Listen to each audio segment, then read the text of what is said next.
वेद हो, ब्राह्मण ग्रंथ हो गया, उपवेद हो गया, आरण्यक हो गया। इसके बाद अब देखते हैं हम लोग वेदांग पुराण। हिस्ट्री क्लास 9 खान सर के द्वारा पढ़ाए गए इतिहास को हम संक्षिप्त में पढ़ रहे हैं। आज क्लास 9 को पढ़ेंगे। पिछली क्लास में वेद, उपवेद, ब्राह्मण ग्रंथ और ज्ञाता तथा अरण्यक पढ़ चुके हैं। अथर्ववेद के अलावा तीनों वेदों में अरण्यक मिला है। अब आगे वेदांग, वेदांत और पुराण। वेदांत को ही उपनिषद कहते हैं। वेद बहुत ही कठिन भाषा में था, इसलिए उसे आसान करने के लिए कई अंगों में बांटा गया, जिसे वेदांग कहते हैं। इसकी संख्या कुल 6 है। व्याजो निशी कक्ष, यह याद करने का ट्रिक है। व्यास है व्याकरण। व्याकरण में सबसे प्रमुख पुस्तक अष्टाध्यायी है, इसे पाणिनि ने लिखा था।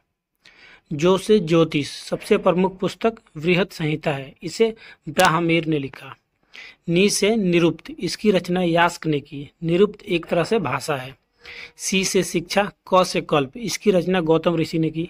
छ से छंद, यह व्याकरण में ही आता है। वेद और वेदांग दोनों को पढ़ाने वाले को उपाध्याय कहते हैं। अब पुराण, इसकी रचना लोमहर्ष ऋषि और उग्र सर्वा ने की थी। इसकी संख्या 18 है। इसमें धार्मिक जानकारी के साथ प्राचीन राजवंशों की जानकारी भी मिलती है। पुराणों को पांचवा वेद या वेदों का वेद भी कहा जाता है। पुराणों को कहा गया था कि स्त्री और शूद्र नहीं पढ़ सकते, लेकिन सुन सकते हैं। पहला है विष्णु पुराण, मौर्य वंश की जानकारी है इसमें। इस पुराण में लिखा है कि समुद्रगुप्त का घोड़ा 3 समुद्र का पानी पीता था। दूसरा है मत्स्य पुराण, 7 वाहन की जानकारी, विष्णु भगवान के 10 अवतारों की चर्चा इसी में है। इसमें यह कहा गया है कि जब भी कोई देवता अवतार लेते हैं तो वह पूरी तरह से नहीं आते, अपने कुछ अंश को ही अवतार के रूप में भेजते हैं। तीसरा है वायु पुराण, इसमें गुप्त वंश की जानकारी है। वेदांत, इसे उपनिषद भी कहते हैं। इसके बारे में कंफर्म डाटा नहीं है, लेकिन इसकी संख्या 108 कहा जाता है। इसमें अभी तक कुल 13 ही मिले हैं। गुरु के समीप बैठ के दार्शनिक ज्ञान प्राप्त करना ही वेदांत कहलाता है। उपनिषद भी वेद का ही हिस्सा है। 13 उपनिषदों में एक है मुंडकोपनिषद। इसमें सत्यमेव जयते लिखा है। मुंडकोपनिषद अथर्ववेद का भाग है और अथर्ववेद में ही सत्यमेव जयते लिखा हुआ है।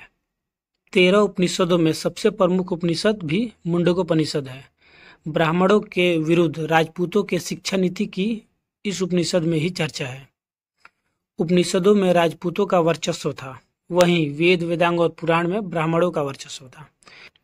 सबसे बड़ा और प्राचीन उपनिषद वृहद नारायण उपनिषद है।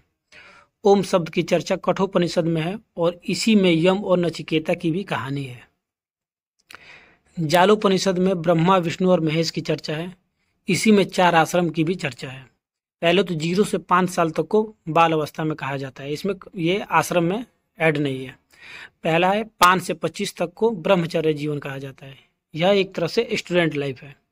25 से 50 को गृहस्थ जीवन, इसमें वैवाहिक जीवन या परिवार के साथ रहना होता है। और 50 से 75 तक को वानप्रस्थ जीवन कहा जाता है, जो समाज और परिवार दोनों को देखना पड़ता है। और 75 के बाद का संन्यास होता है, घर छोड़ के सन्यासी बन जाए। आलोपनिषद सबसे न्यूनतम उपनिषद में आता है। इसकी रचना अकबर के समय में हुई थी। यम और नचिकेता की कहानी हम मौर्य काल में पढ़ेंगे। अब स्मृति देखते हैं। स्मृति साहित्य, उस समय के विद्वान अपने सोच के आधार पर जो लिख देते थे उसे ही स्मृति साहित्य कहा जाता है। भारत की सबसे पहली विधि यानी कानूनी पुस्तक मनुस्मृति को कहते हैं। इसमें नियम और कानून की चर्चा है, लेकिन इस पुस्तक में महिलाओं और दलितों के लिए कुछ खास जगह नहीं है। इसमें पुरुषों के लिए विवाह की आयु 25 वर्ष, महिला के लिए 12 वर्ष है। याज्ञवल ऋषि द्वारा लिखी गई थी याज्ञवल स्मृति। इसमें कहा गया है कि मन तृप्ति रहना चाहिए। यदि जुआ खेलने से मन तृप्त हो तो खेलो।